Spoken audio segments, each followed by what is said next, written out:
Okay, are we ready? Proceed? Yes. Okay. Back on the record, I think Ms. Wilson-Frye still had some questions. Just a few.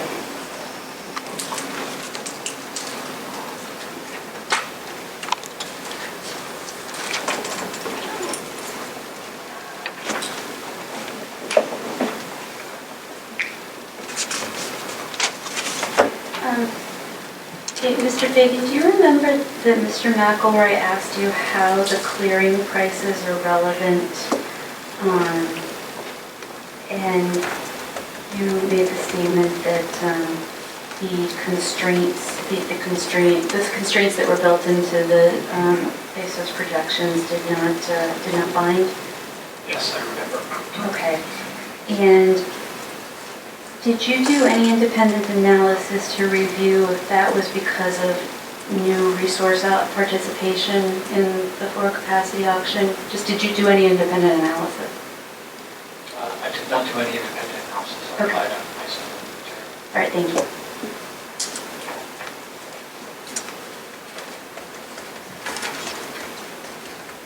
Now, I think I asked you earlier a question of whether well, I think I'm going to ask you a slightly different question now, so we'll just start over. Does the level of capacity that cleared over the net installed capacity requirement suggest that none of those 3 new units are needed, the proposed units are needed? And I think you identified them as the Invenergy, one on Cape Cod, and then the Connecticut Bridgeport Harbor. Yes, it could suggest that. The total of those 3, I believe, was on the order of 1,300 megawatts, and the surplus is on the order of 1,400 megawatts. So it could suggest that it's in the right ballpark. Absolutely. So is it your opinion that no new, and those are all combined cycles, correct? No.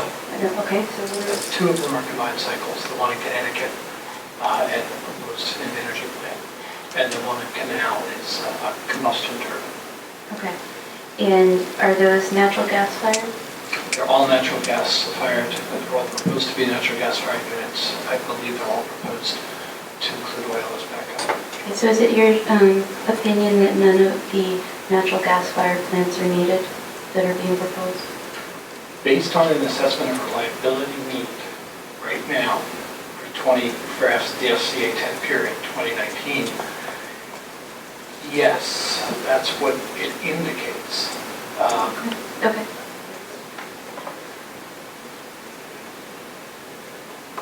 Have you reviewed, so let's assume that not one of those 3 is approved for and ever runs or ever is built. I'm sorry, let me qualify that.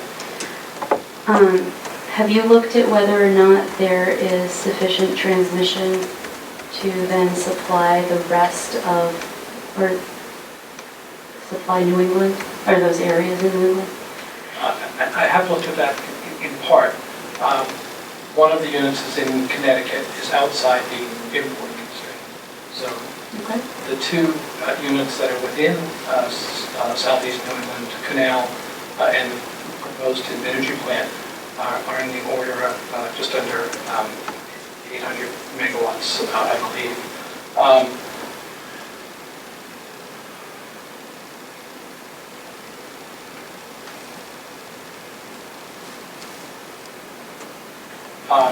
Well, I think you answered the question. I think there should be another question in this one.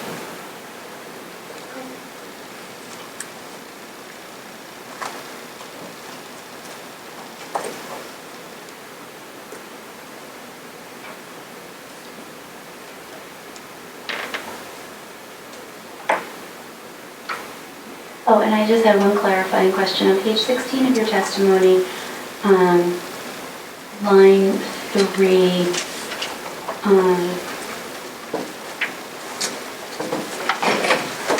you state that at as of the end of 2015, 23.6 megawatts, and this is of solar PV, exists, of which 6.4 megawatts is behind the meter. Could you just, does that go with footnote 26? Footnote 26 is at the end of the paragraph.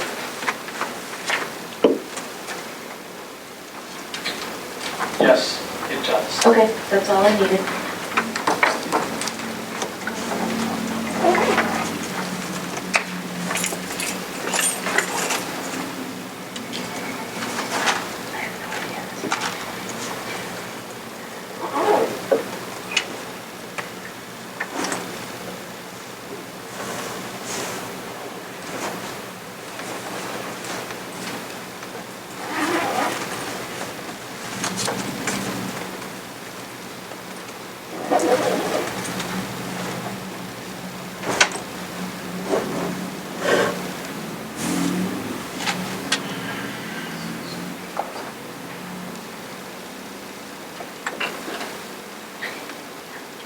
Now, when ISO New England is determining the net install capacity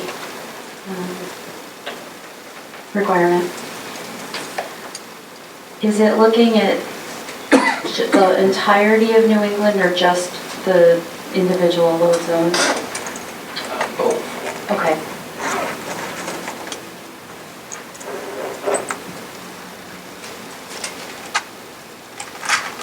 And did I hear you testify earlier that the Hydro Quebec resources were dispatched on an hourly basis?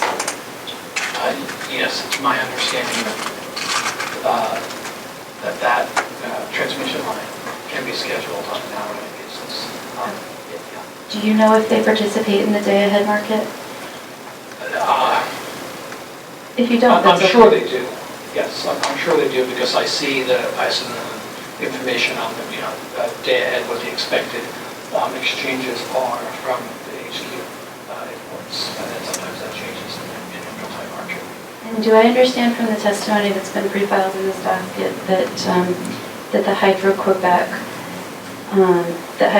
is sort of netted out of the install capacity requirement? Yes, it's a multiple-step process, but they essentially look at all of the ties between New England and the adjacent areas, and they give a credit for how much they can rely on the ties in the other areas, but they treat that one differently in county, and they define the installed capacity requirement, not taking into account that specific high voltage DC pattern. And instead, they create a net ICR requirement, sort of on the assumption that load has already got that much of its requirement covered by that HVDC tie.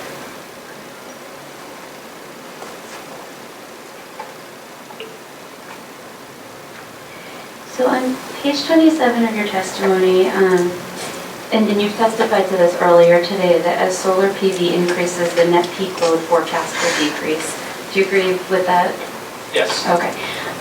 Have you done any analysis to see if the peak load will shift, if there's any issues related with that? I haven't done any independent analysis in New England. I've done a lot of analysis of this in California. What I've just looked at is the ISO New England forecast of when the peak, what the peak load will be in those future years. I don't know offhand if ISO New England has explicitly taken that into account for the future. I mean, its effect is to reduce the peak more at 2 p.m. than what it does at 5 p.m. But their forecast is still projecting a peak. I suspect that somewhere in the ISO New England documents, they do make a statement as to exactly what assumptions they're making when they project their future peak that incorporates behind the meter PV resources.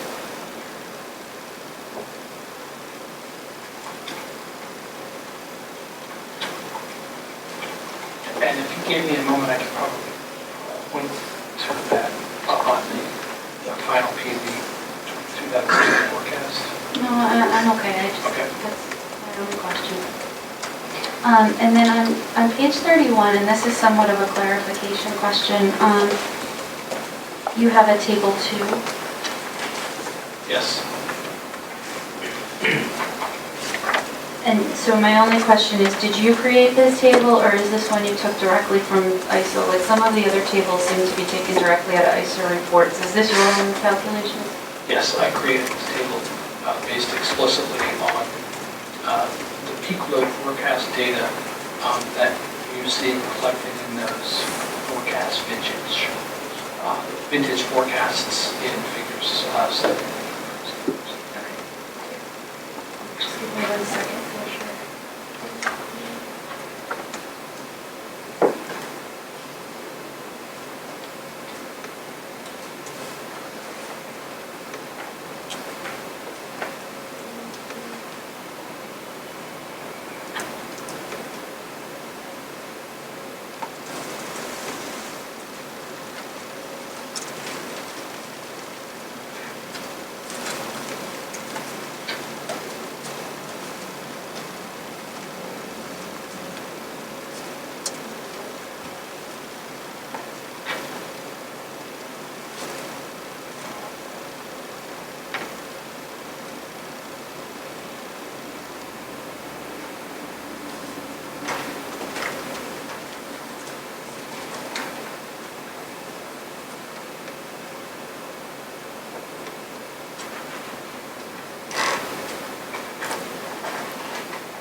And I think you testified earlier to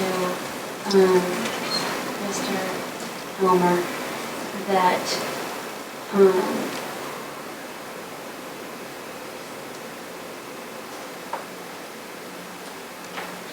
not gonna go. I'm all done.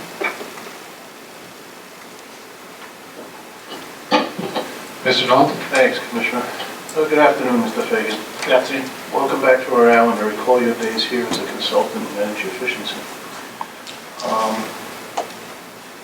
You had testified earlier that there were 3 natural gas-fired projects that were yet to be built that were given CSOs and the SDA technology, correct? Yes.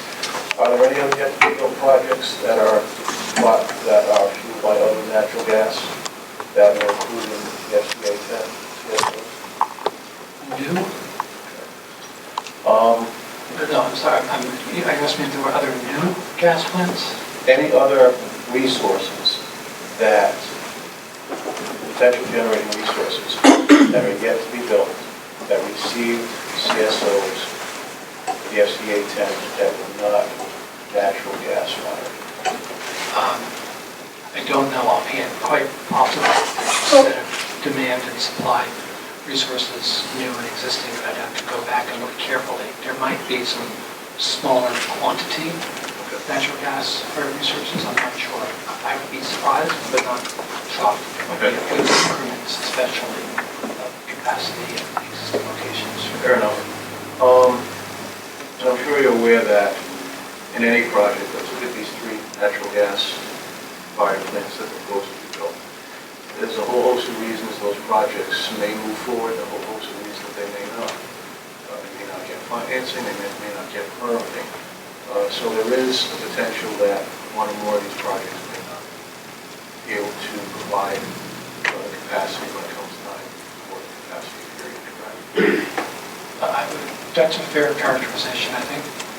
And for capacity auction for the obligation year 2019 and 2020, it took place in April, just the first step, because you indicated that we're going to have 3 ARAs prior to the obligation period, correct? That's correct. And is it possible, not likely, is it possible that other resources, existing resources that have been awarded CSOs in FCA 10 may not be able to perform when it comes time to provide that capacity obligation, right? That's possible, Okay. but there is this fairly stringent qualification process leading up to the FCA 10. So I guess it would depend upon. Yeah, it's possible. Okay. I would not say that it's likely. So that 35,000 megawatts that were wrapped up under the CSOs, that's not a guarantee, is it? No, it's not. And in particular, you can look at the existing, those new splits as a reasonable sort of dividing line. So given the fact that that 35,567 megawatts is not a guarantee, is there some benefit to having a cushion over and above the net ICR that was ISO's target? Well, the ISO certainly thinks so in its FCM construct. Is there a benefit to such a cushion?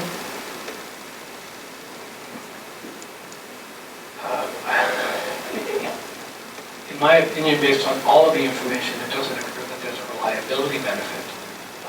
Might there be an economic benefit? It's possible. It all depends on how things unfold over the next couple of years as we get closer to that period and we see what the parameters are for the ultimate capacity commitment period. From a reliability perspective, it's not necessary. From an economic perspective, it's a whole host of questions that are different. Okay, so there's some uncertainty. Is that a fair statement? I think there's certainly uncertainty in whether or not a proposed resource that has cleared it will ultimately be provided. There's a much lower level of uncertainty around the likelihood that existing resources will show up. And then there's a different level of uncertainty or certainty around what the ICR projections might look like as we go closer in real time to CCP. So there's a few different things with different uncertain or certain characteristics. I guess at the end of the day, there's a lot of moving parts. We don't. Absolutely. Yeah, absolutely. And I mean, and that was one of the key things. The moving part that's tied to energy efficiency and solar PV impact on net load is critically important. Perhaps a lot more so than 5 or 6 years ago when you didn't see this type of an impact.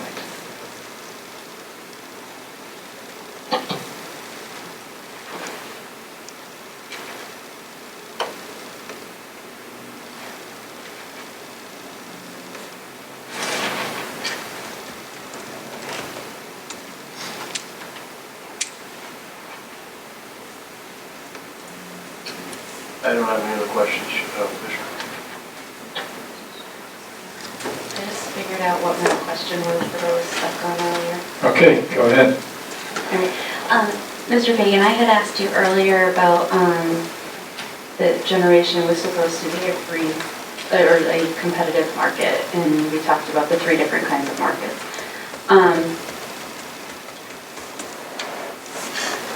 So in a competitive market, without rules, would a generator have a requirement to run if it didn't seem like it was economic that day?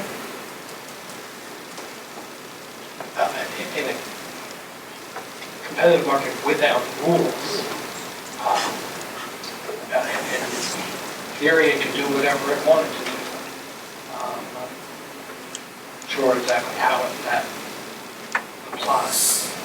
Okay, in a true competitive market, where there's supply and demand, sometimes those don't match, right?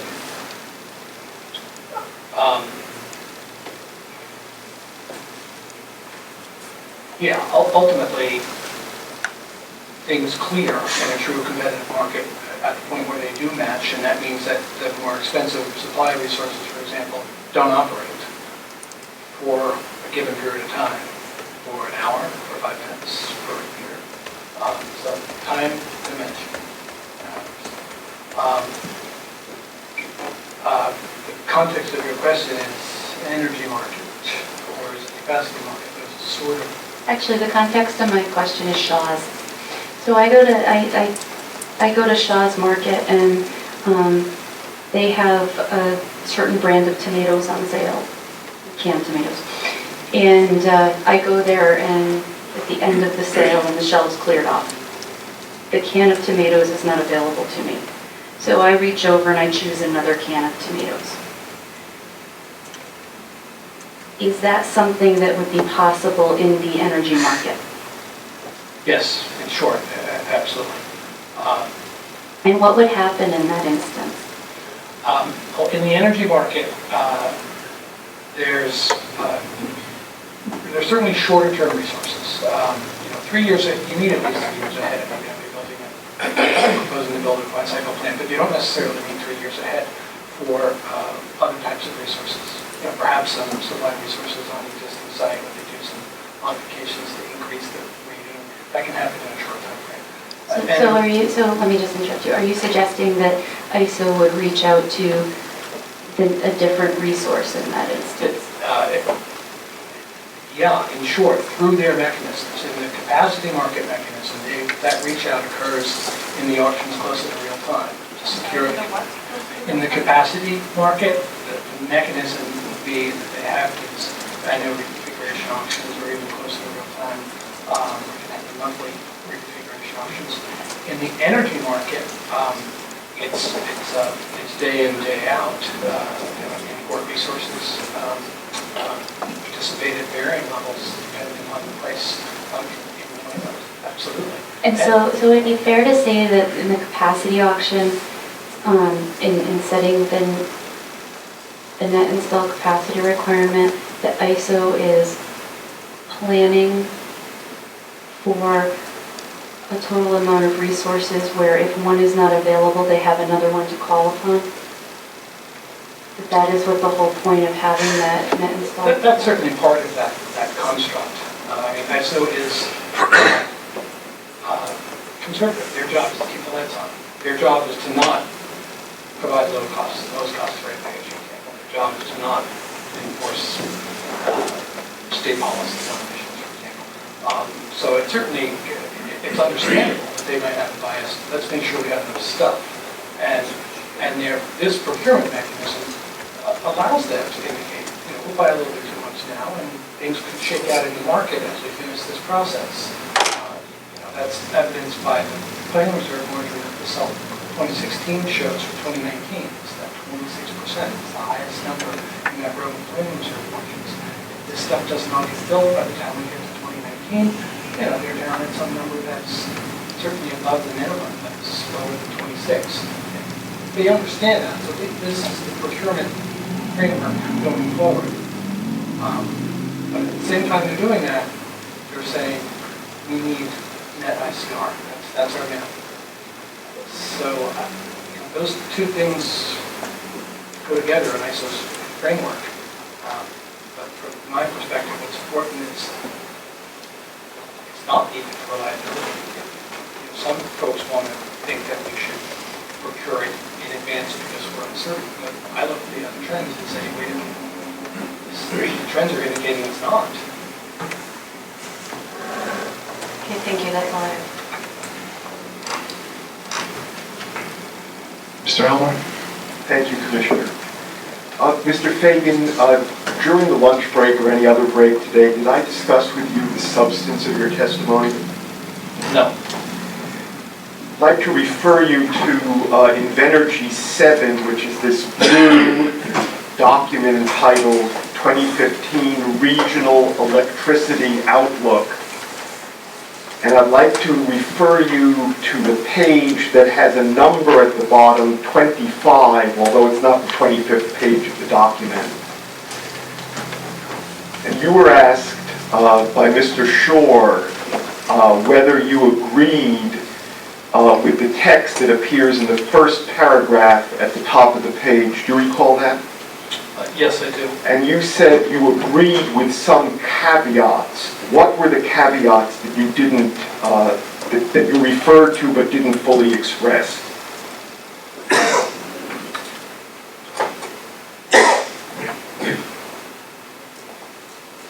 Can you remind me of which particular sentence it was? Sentences? Well, I was looking at the first paragraph. Wind and solar resources will eventually help achieve federal and state environmental goals. Paradoxically, the operating characteristics of these renewable resources, dash, which are different than traditional power plants, dash, will increase reliance on fossil fuel-fired natural gas generators. You were asked if you agreed, and you said yes with caveats. I just want to go back and find out what those were. Sure. I think the caveats have to do with what is meant by this phrase, will increase reliance on fossil fuel-fired natural gas generators. I don't read that to say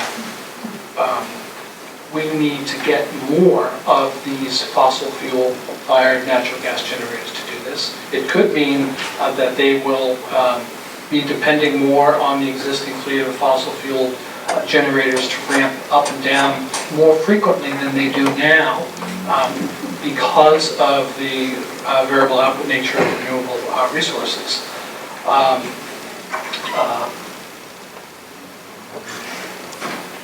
And I think that's probably it may mean, they can increase reliance on the natural gas generators, yet the natural gas generators can end up producing less electricity or even significantly less amounts of electricity, but they're there as a capacity resource because they're highly dispatchable.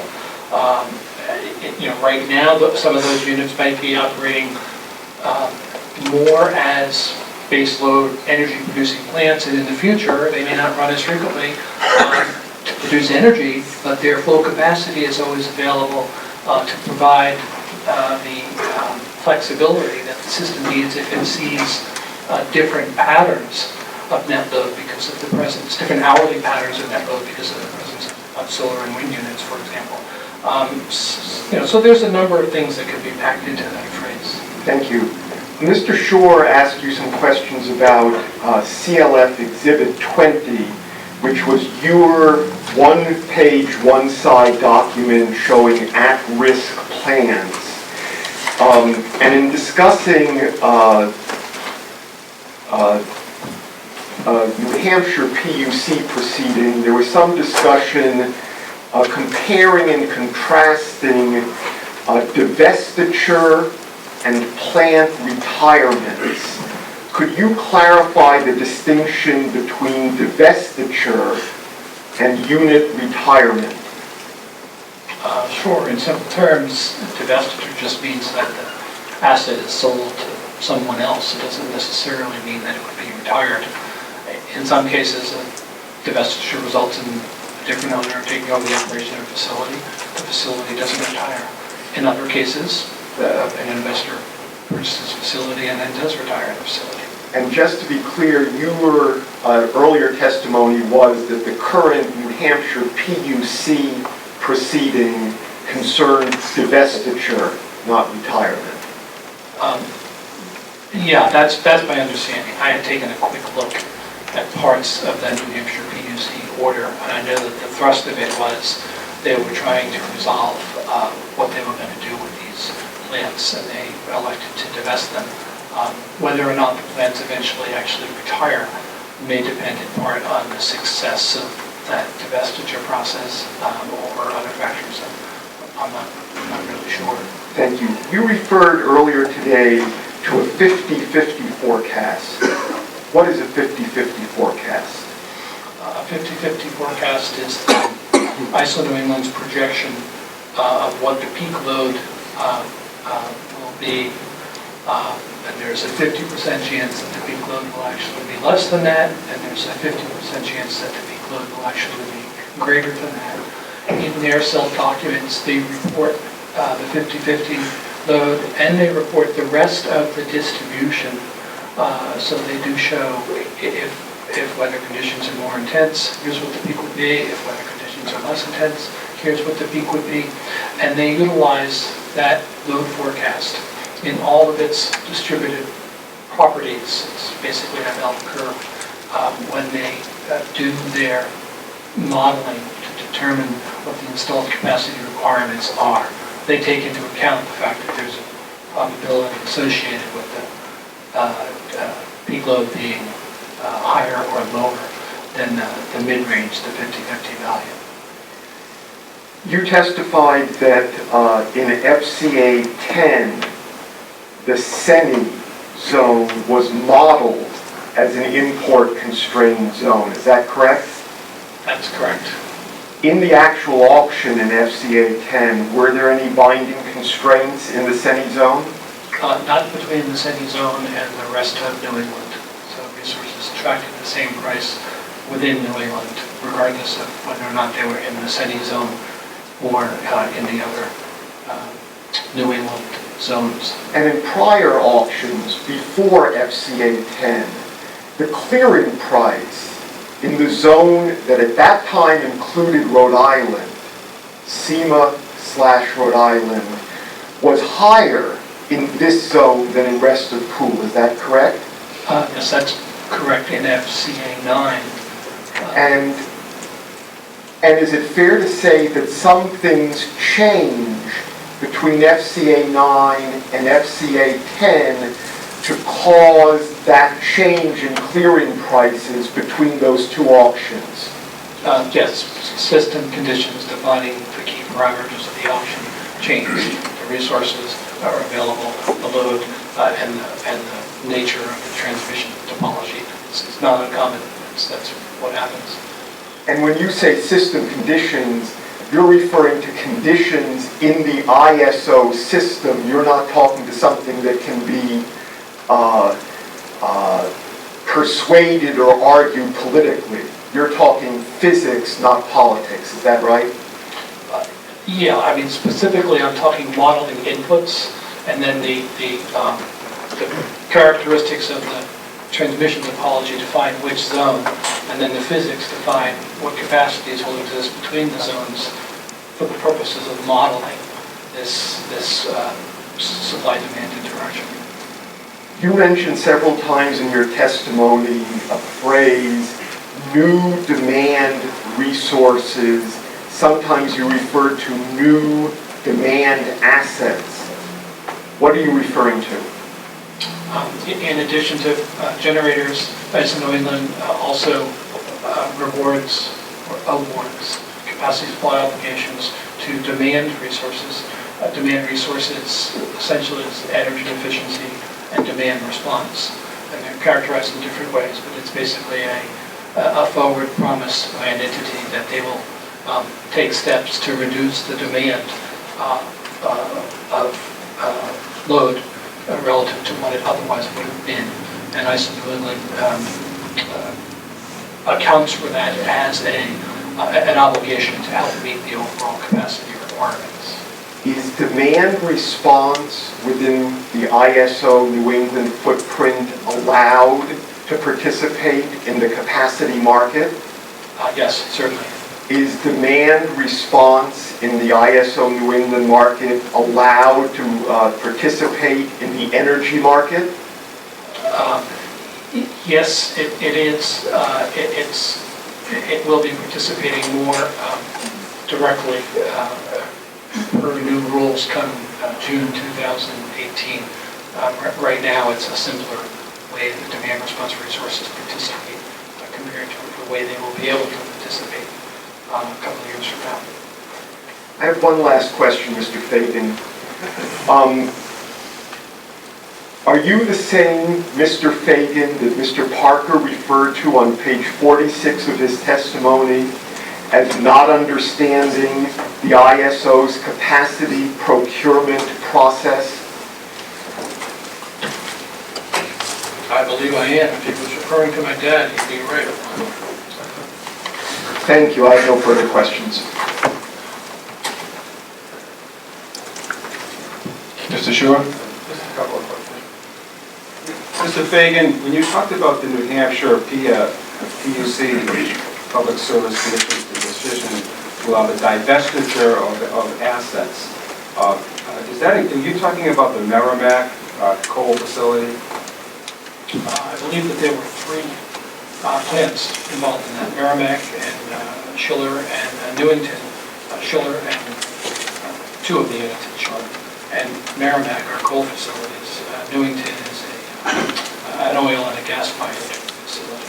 So the divestiture of those assets, stated another way, would mean that those assets would have to compete in the open market going forward, correct? I don't know. I don't know exactly how they compete now.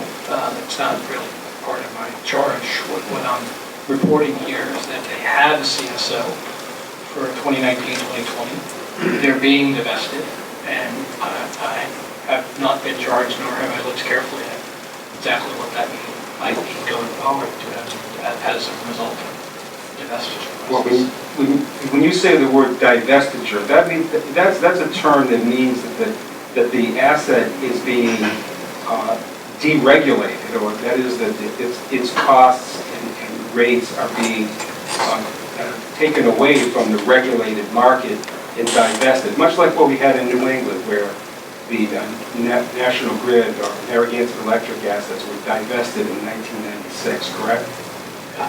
I know that divestiture occurred in New England. I don't know how the planned disposal of those units compares to divestiture that happened earlier in New England. And frankly, none of it is really relevant to my testimony. The only thing that's relevant is that I was pointing out that those units, which are defined as at-risk units, currently are operable and currently have capacity supply obligations for 2019 and 2020. Beyond that, it is what it is. Okay, and you mentioned earlier that you said it's in response to Ms. Wilson's question that some things have changed between FCA 9 and FCA 10. Do you recall that?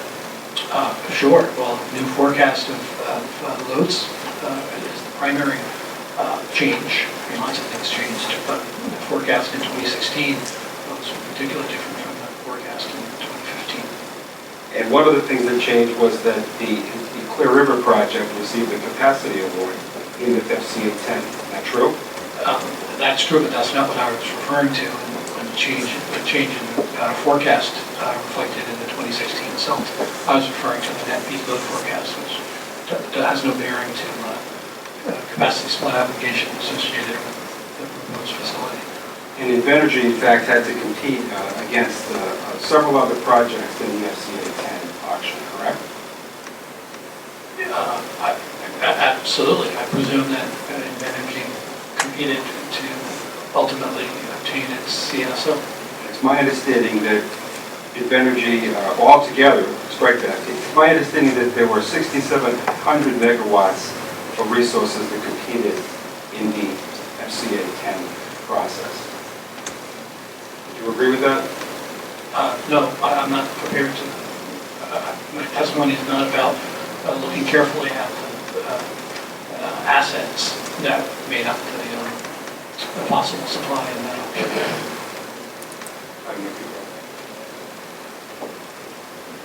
Mr. Marcaccio?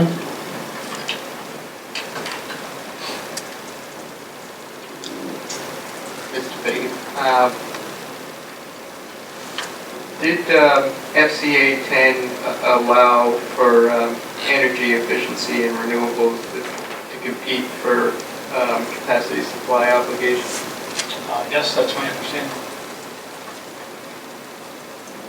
And to your knowledge, did energy efficiency and renewable resources clear the FCA 10? Yes, that's also my understanding. And did the participation of these energy efficiency and renewable resources preclude Invenergy from receiving a CSO? Apparently, they did not because Invenergy received a CSL. Thank you. No other questions? Thank you. Mr. Wald? Mr. McElroy? No questions, thank you. Ms. Wilson-Fries? Mr. Knoll? Okay. Thank you very much, sir. Thank you.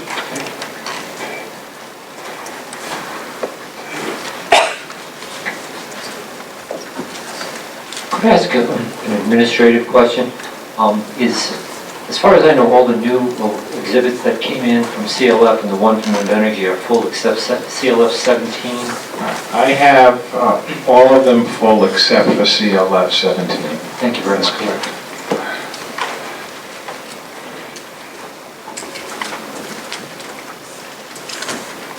I should ask Ms. Wilson-Fries if that's what she has also. Okay.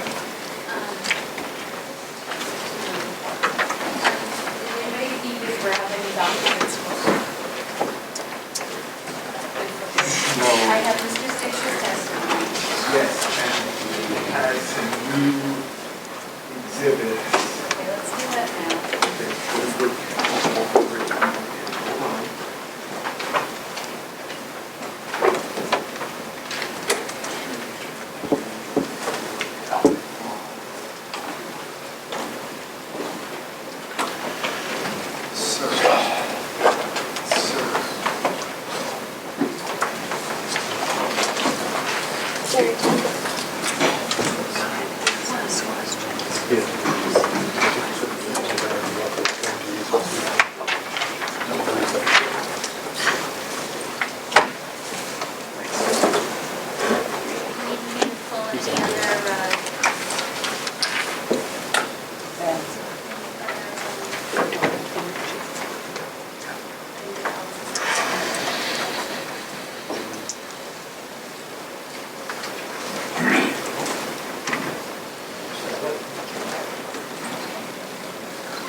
While he's coming up, Joanne. Oh, there's another one.